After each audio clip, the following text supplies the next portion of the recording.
2040, les seniors représenteront un tiers de la population ligérienne. Certains veulent y voir une perspective dynamique, du moins la nécessité de regarder de plus près les attentes de ce public. C'est la mission du Gérontopole installé à Nantes et son leitmotiv, c'est la longévité est une chance pour tous. C'est le sujet de notre émission. Bienvenue dans l'air de rien.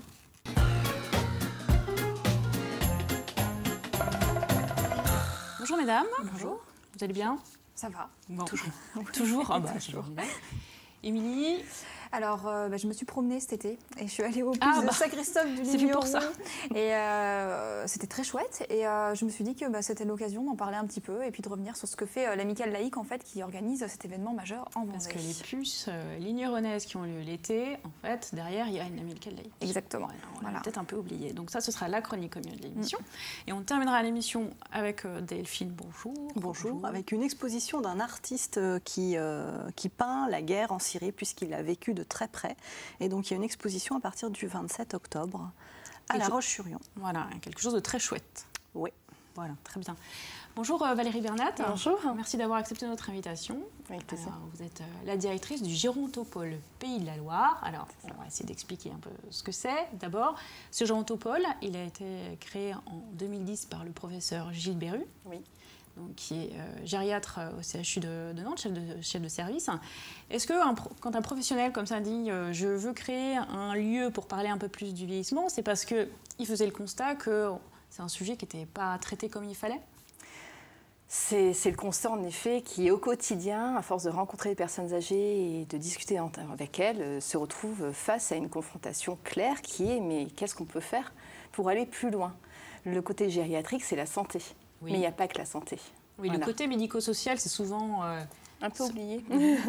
Donc, c'est un enjeu de société, avec un aspect social fort, et tous ces aspects n'étaient absolument pas traités. Donc, comment faire pour traiter de l'ensemble de ces aspects avec l'ensemble des acteurs qui peuvent demain aider au bien vieillir dans le département? Voilà, c'était l'enjeu.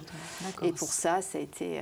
la création La création, ça a été un parcours pour permettre la création... Pour convaincre et pour permettre la création de ce Gérontopole Pays de la Loire, qui a vraiment pour leitmotiv, et vous le disiez tout à l'heure, réunir l'ensemble des acteurs des Pays de la Loire pour avancer sur le champ du vieillissement.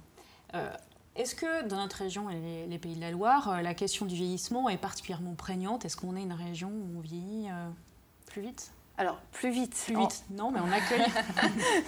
On ne vieillit pas plus vite. La question du vieillissement, elle est nationale et j'ai envie de dire, elle est internationale. Vous la retrouvez en Chine, vous la trouvez en Corée, vous la retrouvez au Japon, vous la retrouvez au Canada, etc. En Europe de manière plus globale. Mais en France, vous avez 2-3 départements aujourd'hui qui sont très clairement identifiés. Et la région Pays de la Loire a des départements où le vieillissement de la population est prégnant. La Vendée. Oui, la Vendée, la Mayenne, voilà, la Sarthe, qui sont... Voilà. Pour des raisons différentes. Pour des raisons complètement différentes, mais positives, j'ai envie de dire. Quand on parle de vieillissement, il faut arrêter d'avoir un air, oh là là, douloureux, le vieillissement. Non, le vieillissement, c'est une véritable chance. C'est connaître 4 générations, voire 5 dans certaines régions. C'est du coup, on en parlera, mais innover, créer, répondre à de nouvelles attentes. Alors, comment on fait justement pour convaincre les différents acteurs des territoires, mais aussi, on va en parler, les entreprises, que le vieillissement, c'est une belle opportunité. Enfin, la prise en compte de ces questions-là peuvent être des belles opportunités de développement. Alors, c'est une question difficile en fait que vous posez. Oui, très longue, la réponse. Parce que la sensibilisation des élus, c'est sexy de parler de transition numérique et de transition énergétique. Tout le monde l'entend. C'est quelque chose de glamour. Ça parle, le numérique, c'est dans le temps, c'est dans le move. La transition démographique, c'est déjà plus compliqué. Et puis, à 60 ans, on se sent plus vieux, c'est fini. Au contraire, on a encore envie de vivre, on a plein de choses à faire. C'est le début d'une seconde vie aujourd'hui. C'est pas comme il y a quelques années. Donc c'est difficile de dire, mais vous savez, dans quelques années, c'est un tsunami qui arrive. Un tsunami, et je parle vraiment de tsunami.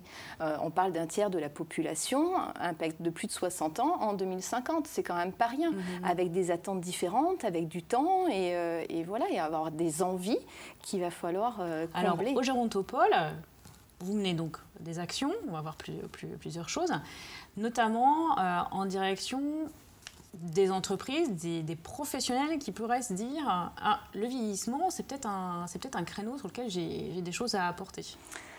Alors un créneau, je ne le dirais pas comme ça. C'est bien formulé, mais je le prends à l'envers. Oui.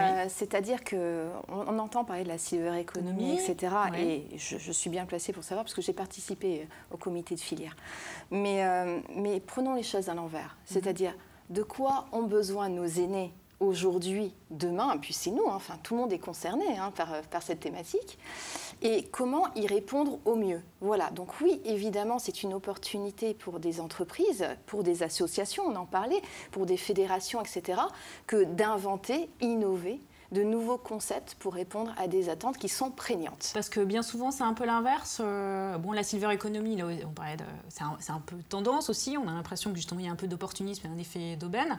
Donc on se dit, j'ai créé quelque chose, ça va bien correspondre à un public senior. C'est qu'on prend souvent le problème dans Alors, j'ai plutôt envie de dire, tiens, j'y avais pas pensé. C'est-à-dire, la silver economy, c'est une fabuleuse opportunité de transversalité entre des secteurs. Je vais prendre des exemples. Une ceinture qui était utilisée à Saint-Nazaire pour permettre aux ouvriers de soulever des charges lourdes et qui demain vont être utilisées pour des aides, donc des personnes qui travaillent au quotidien et des personnes âgées qui doivent les soulever et qui connaissent la pénibilité au travail. C'est ce qu'on appelle le service à la personne, c'est ce qu'on appelle des infirmières ou des aides-soignantes en EHPAD ou en résidence intermédiaire qui connaissent une pénibilité, 90 kilos à porter, enfin je ne sais pas vous, mais moi je vais avoir du mal, je vais avoir mal au dos. Donc voilà, c'est comment aussi transposer des solutions qui pouvaient exister dans un secteur et qui pourraient peut-être exister dans d'autres secteurs pour accompagner, voire pour innover. Alors, concrètement, là, le gérontopole, quel rôle il peut jouer? C'est en ayant un réseau et en mettant en relation? Alors, notre premier vecteur, c'est en effet les rencontres. On fait des cafés adhérents tous les mois et on dit à tous nos adhérents, allez, on va traiter d'une thématique, celle que vous souhaitez. On la met sur la table et pendant 1h30, vous allez vous rencontrer et on va en discuter. Et évidemment, ça match. Tiens, je ne savais pas que tu faisais ça. Tiens, toi non plus. Ah bah tiens, il va falloir qu'on collabore pour aller plus loin. Tu es un spécialiste du logiciel, je suis un spécialiste des circuits imprimés. Faisons quelque chose ensemble. Et là, ça avance. Et puis en plus, ça fait travailler quand même les entreprises ligériennes. Et ça, voilà pour Gérontopole Pays de la Loire, on en est quand même fiers si on peut faire avancer un tout petit peu les choses. Les associations, on parle d'entreprises, mais il y a quand même énormément de réseaux associatifs qui sont en train de monter des résidences de personnes âgées qui vont cohabiter ensemble. Donc ça, c'est assez innovant. Ces grandes maisons qu'on retrouve à la campagne et où le premier étage, on ne peut plus y aller parce que voilà, faut grimper les marches, ça devient difficile. Donc on habite au rez-de-chaussée, mais on a 200 mètres carrés. Mais qu'est-ce qu'on fait du premier étage? Pourquoi pas le partager? Et là, on peut faire de l'intergénérationnel, on peut faire autre chose. Voilà, de nouveaux modes de pensée. Pareil, les associations viennent échanger. Complètement. Le Gérontopole est ouvert aussi bien aux entreprises, aux associations, aux fédérations, à la recherche. Donc c'est ça les adhérents, c'est ce que vous disiez? Tout à fait. La formation également. La formation est un maître mot aujourd'hui. La formation des gens qui sont déjà dans le travail auprès des retraités, donc vous apportez une plus-value. C'est ça, exactement. Sur des métiers qui se créent aussi. Il y a de nouveaux métiers qui se créent. On parle de care management, c'est celui qui va permettre de coordonner tous les soins aujourd'hui qui arrivent chez une personne âgée. Il y a plein de soins auxquels on doit faire face, avec les SIAD, les SAP, etc. Donc vraiment le professionnel soignant qui est l'infirmière et puis la ménagère qui vient aider des fois pour faire le ménage ou pour aider à laver une personne ou ce genre de choses. Mais au final, elles ne se connaissent pas, elles se rencontrent limite jamais. Et comment on fait pour bien coordonner le tout et que Madame Michaud, on va dire, se sente bien et encore chez elle, pardon. Et encore chez elle. Quand je dis encore chez elle, c'est vraiment important ce que je dis. Parce que quand il y a plein de gens qui rentrent chez vous, alors que votre chez vous, c'est votre cocon, des fois, vous vous sentez plus chez vous. Et tout ça, on doit l'appréhender mieux que ce qu'on fait aujourd'hui. Très bien. Alors, on va y revenir sur notamment l'aspect recherche, études de terrain. Parenthèse avec la chronique d'Émilie.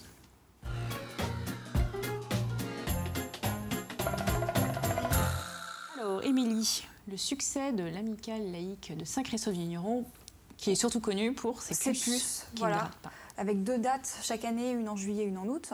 Les puces, grande particularité, on va dire que c'est une brocante géante, mais avec des professionnels.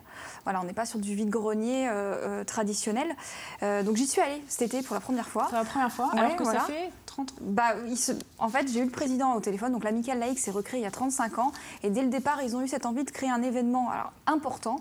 Alors à la base, c'est pour trouver des financements pour aider aussi l'école publique en fait, de la commune à financer des projets. Oui. Et tout de suite, ils sont partis sur un gros vide-grenier.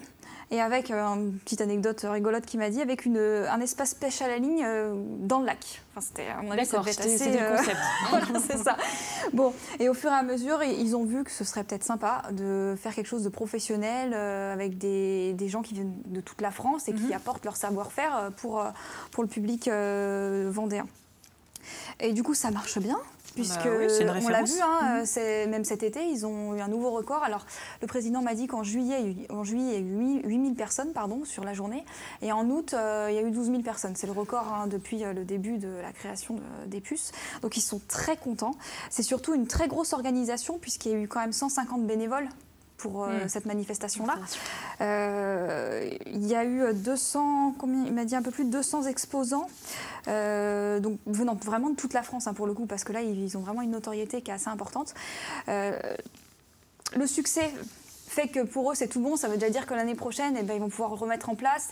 En plus, les gens ont beaucoup acheté, a priori, donc c'est-à-dire que les exposants sont aussi contents, donc ils reviendront, donc ça va se poursuivre. Il y a quand même, du coup, ça fait un peu d'argent, donc j'ai demandé à quoi ça sert, du coup, concrètement. Alors, l'argent va servir à plusieurs choses. Déjà, ils investissent pour l'avenir, l'Amicale laïque. Ils ont acheté déjà le terrain où a lieu les puces, voilà, c'est leur propriété. Et chaque année, ils construisent aussi des éléments un petit peu en dur pour pérenniser un peu tout ça et rendre le tout un peu plus qualitatif, donc les toilettes, etc. Il y a une grosse partie ensuite, bien sûr, c'était le début, la création de l'Amicale était pour ça, pour aider l'école. Les séjours scolaires. Voilà, les parents qui ont peu de moyens, ils peuvent envoyer leur enfant grâce à l'Amicale laïque qui va largement contribuer financièrement à ce séjour-là. Les cours de musique aussi à l'école, on sait que maintenant ce n'est plus pris en charge par le conseil départemental. Donc l'Amicale laïque met de l'argent pour que les enfants continuent à avoir ces cours de musique à l'école. Et aussi, à côté de ça, ils ont créé 2 sections sportives. Alors, c'est de l'athlétisme et de la danse. Oui, mais ils font vraiment beaucoup de choses, en fait. Oui, parce qu'ils se sont dit, être à l'école, c'est bien, mais il faut aussi qu'on soit en dehors pour toucher aussi tous les enfants et contribuer à l'accès aux loisirs et au sport pour tous. Ça, c'est très important pour eux. Donc, 2 sections sportives. Et toujours avec cet argent qu'ils arrivent à avoir des puces, ils peuvent prendre en charge en tout cas une partie de l'adhésion pour les enfants. Donc, ça fait moins cher aussi pour les parents et ça permet à un plus grand nombre d'y accéder et d'avoir un loisir à côté. Et l'Amicale, c'est aussi 3 personnes employées en CDI.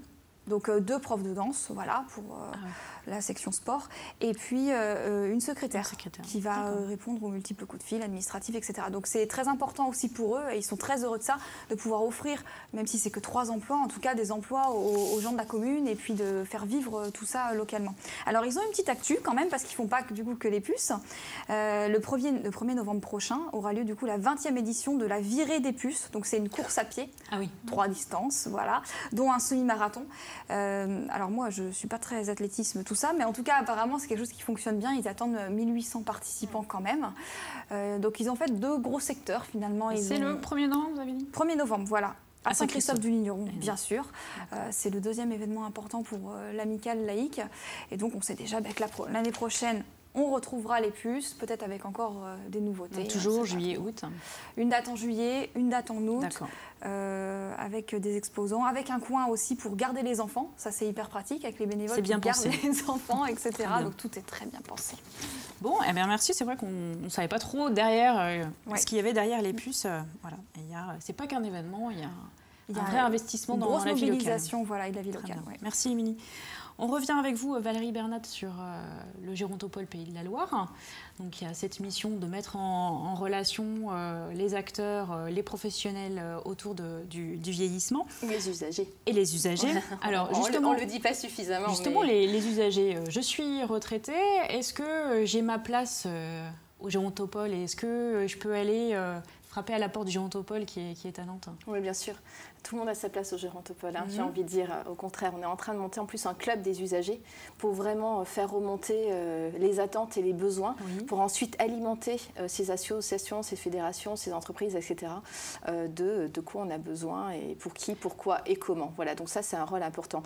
Mais on accompagne, donc ça, c'est vraiment la place des usagers, mais on accompagne aussi l'ensemble de ces acteurs par 4 champs. Le champ de la formation, c'est-à-dire qu'on maquette aujourd'hui des formations sur le champ du bien vieillir, donc ce qu'on appelle la géronto, la gériatrie, santé sociale, hein, qu'on a émis tout à l'heure, de sorte à améliorer les formations qui existent aujourd'hui. Hein. Donc on accompagne la CAPEB, la FFB, la Poste, on va accompagner le CNFPTB, enfin voilà, etc., etc.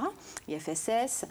À côté de ça, on fait de la recherche pure et dure quand même. Hein. On a travaillé sur la prévention des chutes, on a travaillé pour une grille de la fragilité destinée aux médecins généralistes pour qu'ils déterminent la fragilité au cours d'une consultation de moins de 20 minutes. Pardon. Donc il y a des études de terrain et après une application. Tout à fait. Donc on accompagne, et puis à côté de ça, on accompagne les entreprises. C'est-à-dire qu'une entreprise a une bonne idée, on va lui dire, bon bah voilà, si vous voulez qu'on travaille sur des outils innovants, sur un nouveau concept, sur mieux comprendre au final qu'est-ce que c'est qu'une personne âgée, qu'est-ce que c'est qu'une maladie cognitive, un Alzheimer ou autre, et est-ce que votre produit du coup il va bien répondre aux attentes, et on revient bien aux attentes, bon, on va les accompagner jusqu'à l'usage. Vous avez un concept, bon bah maintenant il faut le tester, qu'est-ce qu'on fait? Ben, nous on va le tester, que ça aide une personne active et en forme jusqu'à la personne qui, hélas, ce qu'on appelle le GIR 1, est très fragilisée et très dépendante. Voilà. Donc alors, on est aussi là pour ça. Hein. Le Gérontopole, quand il a été créé en 2010, il restait une exception nationale. Il y avait un autre exemple, un petit peu différent, qui existait à Toulouse. Tout à fait. Donc ce Gérontopole de Toulouse, lui, était très axé sur la maladie d'Alzheimer, sur la recherche. Sur la recherche, il est toujours très axé sur la recherche. Le professeur Beru, lui, a inventé ce nouveau concept plus global, qui était de dire, on a une expertise, comment on peut alimenter l'ensemble des champs pour pouvoir répondre à la problématique du bien vieillir sur le terrain, de manière concrète. Et c'est vraiment ça, hein, c'est cette manière-là dont le Gérontopole a été pensé. Alors aujourd'hui, vous êtes sollicité parce qu'il y a d'autres Gérontopoles qui naissent. Et tant mieux. Et tant mieux, oui. Donc ça, est-ce que c'est le signe que les acteurs et décideurs ont compris qu'il fallait y penser maintenant ou... Oui, alors il y a eu un gros travail politique au niveau national qui a été fait depuis quelques années quand même. Et oui, ça commence du coup en région à être pris, en tout cas à être considéré de manière très claire. Les Pays de la Loire ont été l'une des premières régions à s'en préoccuper de cette manière-là en tout cas, avec la mise en place du Gérontopole Pays de la Loire. Et oui, d'autres régions sont en train de s'intéresser de manière très prégnante à la mise en place d'un Gérontopole. La Normandie a ouvert ses portes il y a 2 mois maintenant, avec le Gérontopole de Normandie. L'Île-de-France, il y a 6 mois, ou peut-être un peu plus, pardon pour l'Île-de-France, si je n'ai pas les dates exactes. Enfin oui, il y en a plusieurs.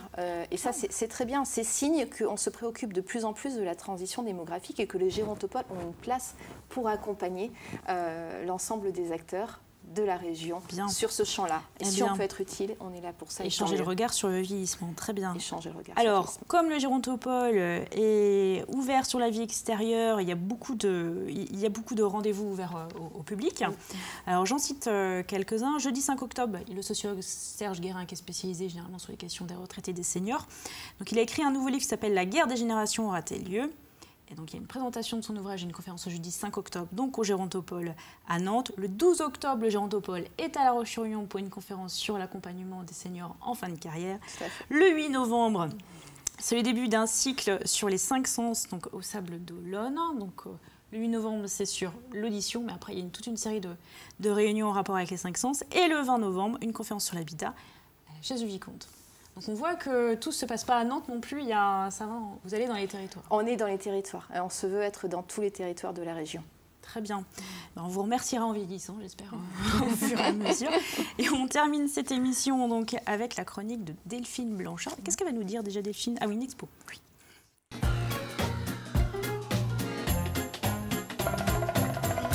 Alors, ce monsieur est peintre, il s'appelle Naja Al-Bucaille. Tout à fait, bravo Catherine. C'est ça. Donc c'est dans le cadre de Migrancène. Alors Migrancène, je vous en ai parlé quelques fois, c'est un festival autour de la migration, de faire voir un peu concrètement ce que c'est, des gens qui arrivent dans notre pays et qui, parce qu'ils sont réfugiés politiques, parce qu'ils ont des vrais besoins. Donc là, Najat Al-Bucaille, c'est typiquement ça. Il est à Fontenay-le-Comte depuis quelques années en tant que réfugié politique parce que donc, il était à Damas et donc les guerres de Syrie, voilà, on en a beaucoup entendu parler. Lui, il les a vécues de très très près. Et donc, comme il dit aujourd'hui, moi j'ai la chance d'avoir trouvé refuge dans un pays qui est en paix et qui aujourd'hui me permet de montrer ce qui se passe là-bas. Donc Najat Al-Bucaille, à partir du 27 octobre, il expose ses peintures. Donc il était prof d'art à l'université à Damas, donc il a toujours été peintre. Et il peignait, alors, par contre, ce qu'il dit, il peignait des choses colorées, des choses joyeuses. Il aimait beaucoup Matisse et il aimait beaucoup Vlaminck. Là, vous allez voir, à la maison de quartier du Pont-Morino, donc à partir du 27 octobre jusqu'au 27 novembre, c'est fini la couleur parce qu'il a vécu des choses absolument horribles. Il en parle avec une dignité et avec beaucoup de pudeur, mais quand on voit ce qu'il peint et surtout ce qu'il dessine, on comprend qu'il a dû vivre des choses terribles. Ces personnages, c'est du noir et blanc, au stylo bille, au brou de noix, qui est une technique où c'est un peu flou, c'est un peu noir. Et aussi, on comprend que c'est parce que quand il a tout perdu là-bas et qu'il est arrivé ici, il n'avait aucun matériel. Donc le stylo bille et la feuille de papier, c'était encore ce qu'il y a de plus simple. En Syrie, il a, avec un groupe d'élèves à l'université, il a essayé l'émulsion des printemps arabes, il y a cru un moment, et donc ils ont essayé de faire leur printemps arabe là-bas, sauf que ça n'a pas marché. Bachar el-Assad a mis des gens en prison, des intellectuels, des artistes. Il a fait quand même trois fois en prison. Il a été 5 jours, et puis ensuite il a été 9 mois, et puis ensuite il a été pendant 5 mois de nouveau. Donc il a été emprisonné 3 fois là-bas dans les geôles syriennes. Comme il dit j'ai vu des choses que je ne peux pas exprimer par les mots parce que c'est pas possible de raconter ce qu'on a vu. Parce que j'ai une femme et que j'ai un enfant et aussi que je ne veux pas leur raconter ça de manière aussi brutale. Il dit, moi j'ai la chance d'avoir l'art pour ça. Donc j'ai peint. Donc j'ai dessiné. Et maintenant, voilà, je vous les mets devant les yeux. Alors vous allez voir, c'est pas évident, mais il faut vraiment, c'est d'utilité publique d'aller voir cette exposition quand on veut comprendre vraiment ce qui s'est passé là-bas. C'est forcément triste, c'est forcément douloureux. Il peint des corps décharnés, il peint la mort parce qu'il a dû, lui aussi voir ça. Et quand on va voir l'expo, est-ce qu'on peut comprendre tout ça parce qu'il n'est pas présent forcément? Il n'est pas toujours présent. Ouais. On comprend en tout cas que cette personne a vécu quelque chose de dramatique et je pense qu'il y aura des cartels pour bien expliquer. Mais par contre, c'est en cela où vraiment il faut que vous alliez le voir le 21 novembre. Donc l'expo dure jusqu'au 27 novembre. Le 21 novembre, il fait une causerie à la maison de quartier. Du Pont-Morino. Donc c'est à La Roche-sur-Yon. Oui, à La Roche-sur-Yon, maison de quartier du Pont-Morino. L'expo, elle dure vraiment 1 mois, donc vous avez le temps pour y aller. C'est gratuit, l'entrée est libre le matin, le soir, l'après-midi. Et le 21 novembre, il sera là avec un poète syrien, avec un journaliste syrien, et donc ils vont faire une causerie il me semble que c'est à 20h ou 20h30 sur la liberté des artistes, la liberté de parole, la liberté d'expression, ici et surtout évidemment là-bas. Donc concrètement, il va pouvoir nous expliquer un peu ce qu'on voit, les images qu'on voit à la télé, concrètement ce que ça veut dire. Et lui, donc, c'est du 27 octobre au 27 novembre, il sera là présent, comme il habite à Fontenay-le-Comte. Il sera là de temps en temps. J'ai eu la chance d'aller le voir dans son atelier à Fontenay-le-Comte. Il dit, j'ai perdu la couleur, mais je me dois. Moi, je suis aujourd'hui à l'abri. J'ai trouvé refuge en Vendée et merci beaucoup. Voilà, ça sert aussi à ça, l'accueil de certains pays. Mais je ne pourrais pas repeindre des choses parce que j'ai un devoir. Il y en a qui sont encore là-bas, qui sont encore emprisonnés, qui sont encore en pleine guerre. Donc, je n'ai pas le droit de passer à autre chose. Et tout pendant que ça sera la guerre, je continuerai à peindre au stylo bille et au brou de noix et à vous montrer ça. Mais on espère qu'il retrouvera la couleur. Ça voudra dire. Oui, ça voudra dire qu'il y aura eu la paix. Et donc, c'est vraiment, du moins, c'est une expo d'utilité publique. Allez-y. Ah oui, convaincu. D'ailleurs, au Gérontopole, vous accueillez régulièrement des expos. Il y a eu Didier Carluccio. Didier Carluccio. Très belle expo en noir et blanc. de rencontres avec des résidents. De plus de 90 ans. Et là, il est en train de faire de nouvelles photos en Europe, cette fois-ci, pour comparer un petit peu le regard. Hein, c'est ça, c'est changer l'image. On est vraiment dans le cœur de ce que vous disiez. Hein. Donc quand il y a des expos et les conférences qu'on a dit tout à l'heure, c'est ouvert à tout le monde, c'est pas que les professionnels. C'est ouvert, au contraire. Venez nous dire ce que vous en pensez, vos besoins, vos envies. Ce club des usagers, tout le monde peut vous passer un petit coup de fil en disant, voilà, moi pourquoi pas, je suis prêt à donner un peu de mon temps pour... Tout à fait. D'accord, très bien. On peut inviter à aller sur le site internet du Gérontopole qui est très fourni, là aussi en agenda, un peu partout en Pays de la Loire. Et donc, je ne vais pas les redire toutes les dates, mais il y a plein d'occasions de rencontrer le Gérontopole, des experts et de pousser un peu la réflexion sur la longévité en Vendée. Merci à vous, Valérie Bernat. Merci beaucoup. Longue vie. Émilie, à bientôt. Et on termine avec la une du... Pardon, à bientôt Delphine aussi. On termine avec la une du magazine Racine. Vous avez rencontré une équipe féminine de rugby. Donc, le magazine Racine fait 3 pages sur le sport au féminin, numéro d'octobre. Et puis aussi la présentation des rencontres Racine qui ont lieu le 20 octobre avec Michel Chevalier. À très bientôt. À bientôt.